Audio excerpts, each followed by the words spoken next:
시청자 여러분 안녕하십니까? 한 주간의 한인사회 주요 소식을 전해드리는 KBN 뉴스 주간 브리핑입니다.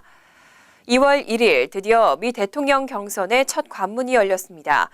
아이오와 코커스의 승리자는 힐러리 클린턴이었습니다.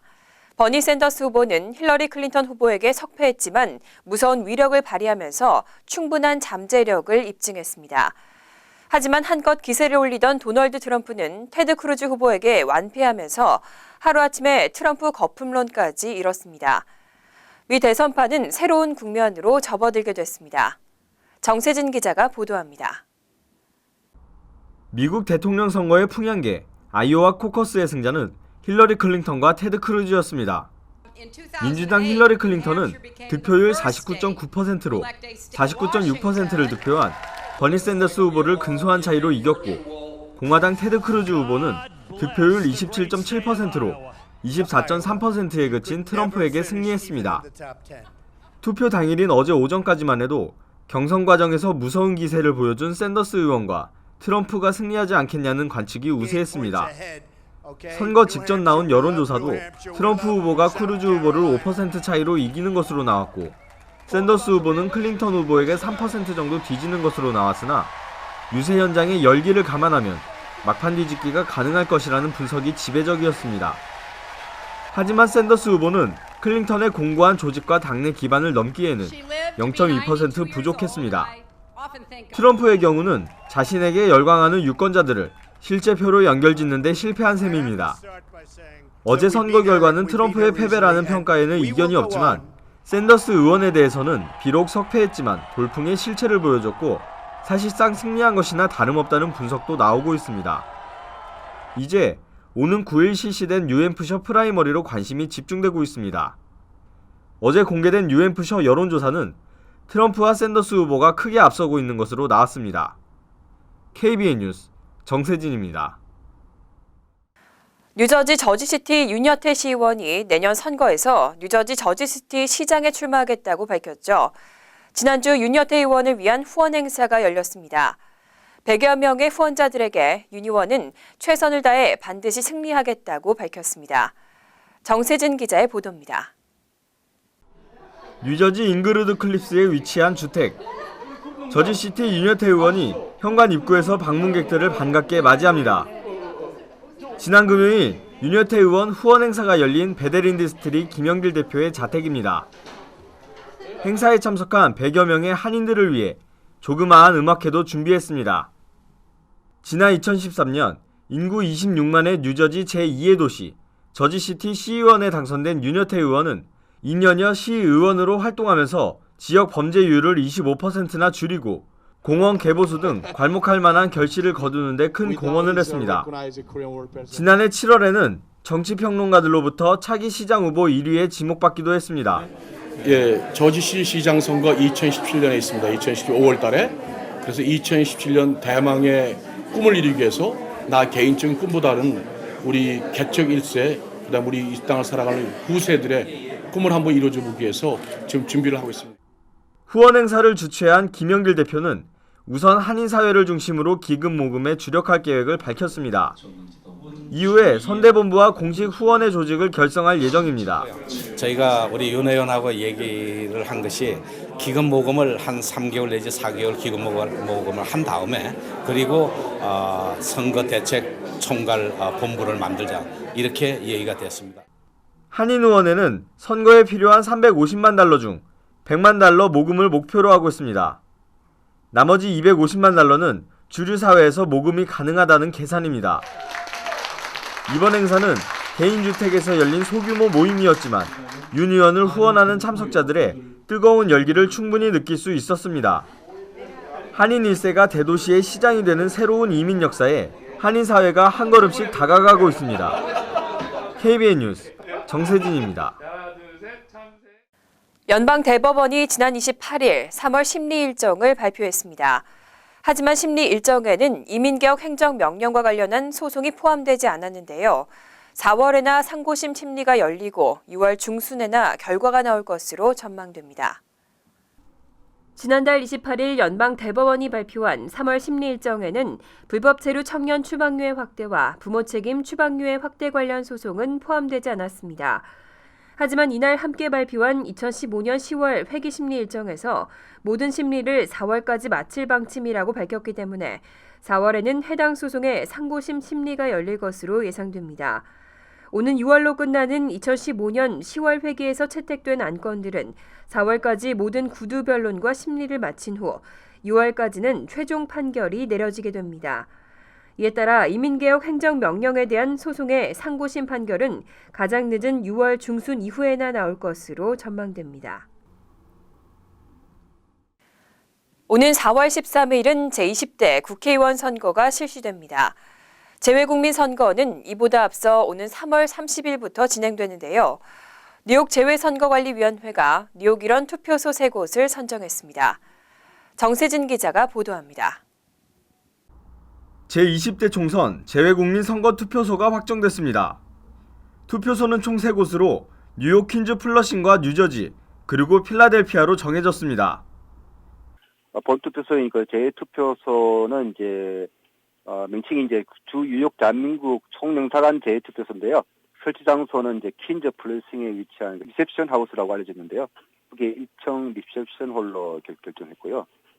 그리고 또 이제 추가 투표소 2곳은 뉴저지 재투표소, 설치 장소는 이제 뉴저지 한인의 2층 사무실 되겠고요.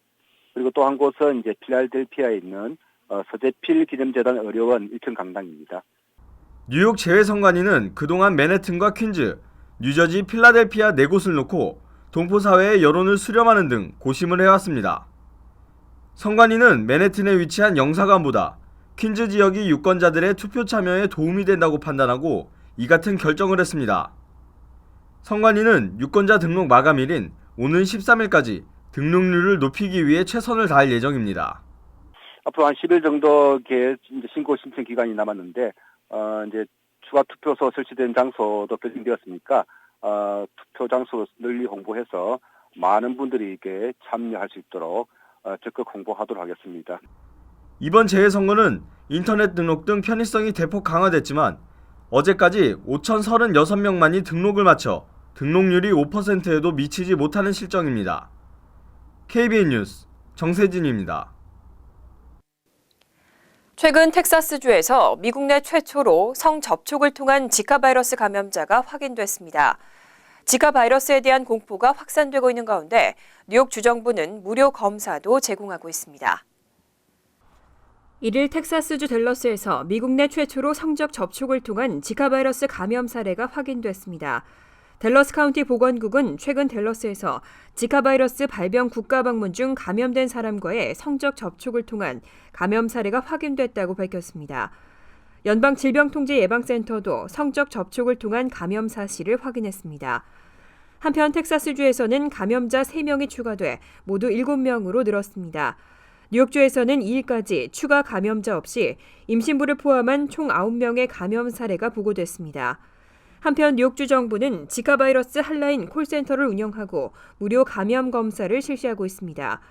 주 보건국은 1일부터 업스테이트 올바니 코닝타워에 있는 워즈워스 센터를 통해 무료로 지카 바이러스 검사를 제공한다고 밝혔습니다. 앤드루 쿠오모 주지사는 브라질 등 지카 바이러스 발병 국가를 방문한 후 발열이나 발진, 근육통 등의 증상이 나타나면 핫라인을 통해 문의한 후 필요에 따라 무료 바이러스 검사를 받으라고 당부했습니다. 대한항공과 아시아나항공은 지난 2013년 미주노선 항공의 요금 담합으로 배상금 지급에 합의했는데요. 드디어 이달 중으로 배상금 지급이 시작될 전망입니다. 이번 집단 소송과 관련된 공지 및 청구서 처리 등 재반 일처리를 맡은 러스트 컨설팅은 지난 13일 대한항공 승객 반독점 소송화의 웹사이트의 영문판을 통해 최근 연방법원 캘리포니아 중부지법에 배상금 배분안에 대한 승인 요청을 제출했다고 밝혔습니다. 또 현재 제임스 오테로 판사가 승인 요청을 검토 중이고 이와 관련한 청문회가 오는 2월 8일 열릴 예정이라고 덧붙였습니다. 러스트 컨설팅은 이어 청문회가 끝나면 곧 판사가 배상금 지불 개시 명령을 내릴 것이라며 법원 명령을 받는 즉시 승인된 청구인들에게 배상금 지불을 시작할 것이라고 밝혔습니다. 배상은 기한 내에 청구서를 제출한 집단소송 참여자들에게 현금과 항공 여행할 때 사용할 수 있는 쿠폰으로 배분될 예정입니다. 대한항공과 아시아나항공으로부터 배상을 받기 위해 신청한 미주 지역의 고객들은 7만여 명으로 추산됩니다. 대한항공과 아시아나항공은 2013년 12월 총 8,600만 달러의 배상금에 합의한 바 있습니다. 한민족 최대 명절인 설이 다가왔습니다. 13일 플러싱에서는 2016 설 퍼레이드가 펼쳐집니다. 올해는 60여 개의 한인단체의 참가로 역대 최대 규모로 펼쳐질 것으로 기대됩니다. 퀸즈 한인회와 중국계 단체들로 구성된 한중 합동 루나 뉴이어 퍼레이드 준비위원회는 2일 플러싱에서 공동 기자회견을 열고 설 퍼레이드 준비 상황을 발표했습니다. 올해부터 퀸즈 한인회와 한국일보가 공동 주최하는 설 퍼레이드는 오전 11시 유니온 스트릿과 37번가 교차점에서 출발해 샌포드 애비뉴를 따라 메인 스트릿을 경유하고 39번가로 돌아오는 경로로 진행됩니다. 퍼레이드에는 H마트와 먹자골목 상인번영회, 스파캐슬, 민주평화통일자문회의 뉴욕협의회 등이 꽃차 4대를 출품하고 참가단체 또한 역대 최대인 60여 곳에서 참가해 플러싱을 코리안의 물결로 수놓을 예정입니다. 퍼레이드가 끝난 뒤에는 오후 12시 30분부터 금강산과 산수갑상 일식당에서 무료 떡국잔치가 마련되고 오후 1시 30분부터는 금강산 연회장에서 전통 문화공연과 K-팝 콘테스트 등 다채로운 프로그램이 준비되어 있습니다. 한편 퍼레이드 전날인 12일 자정부터는 퍼레이드 코스에는 주차가 금지되고 위반하는 차량은 견인 단속이 실시될 예정입니다. 전국에서 푸드 스탬프의 수혜자 100만 명가량이 자격이 박탈될 위기에 처했습니다. 경기가 회복되면서 연방정부와 주정부는 푸드 스탬프 수혜자의 자격을 강화하는 규정을 시행하고 있습니다. 뉴욕을 포함한 주정부와 연방정부는 18세에서 49세의 노동 가능 인구 중 장애가 없는 경우 또 자녀를 양육하지 않는 실업자들에게는 36개월마다 수혜 가능 기간을 3개월로 제한하는 규정을 지난 2007년부터 한시적으로 적용하지 않아 왔습니다. 하지만 점차 경기가 회복되면서 지난달부터는 다시 규정을 보완 시행하고 있는 것으로 나타났습니다. 2007년부터 2009년 극심한 경기 침체 당시와 비교해 현재 실업률은 절반 수준으로 줄었지만 푸드 스탬프 이용자는 오히려 급증해 최대를 기록하면서 당국이 푸드 스탬프 수혜자를 줄이기 위한 규정을 복원했다는 분석입니다. 이 규정에 적용되는 사람이 계속해서 푸드 스탬프를 이용하려면 최소 주 20시간을 노동하거나 직업 훈련을 받아야 합니다. 뉴욕주에서는 5만 1,000명가량이 영향을 받을 것으로 예상되지만 뉴욕시와 16개 카운티, 7개 도시 등에서는 규정이 적용되지 않습니다.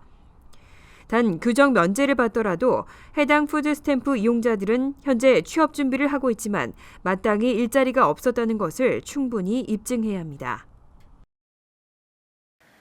한국은 설을 맞아 떠들썩하지만 아쉽게도 미국에서는 이 설 분위기를 느끼기가 쉽지 않은데요. 대신 미국은 올해로 50번째를 맞이하는 슈퍼볼 게임으로 들썩이고 있습니다. 이번 슈퍼볼 게임도 무려 전 세계 10억 명가량이 시청할 것으로 예상되고 있습니다. 해마다 관심이 집중되는 슈퍼볼 광고에는 현대와 기아자동차, LG전자도 합세했는데요. 가족들과 함께 미 최대 스포츠 이벤트인 슈퍼볼 게임도 즐기시고 한국의 친지들에게 안부 도모는 따뜻한 주말 보내시기 바랍니다. KBN 뉴스 주간 브리핑 여기서 마칩니다. 시청해주신 여러분 고맙습니다.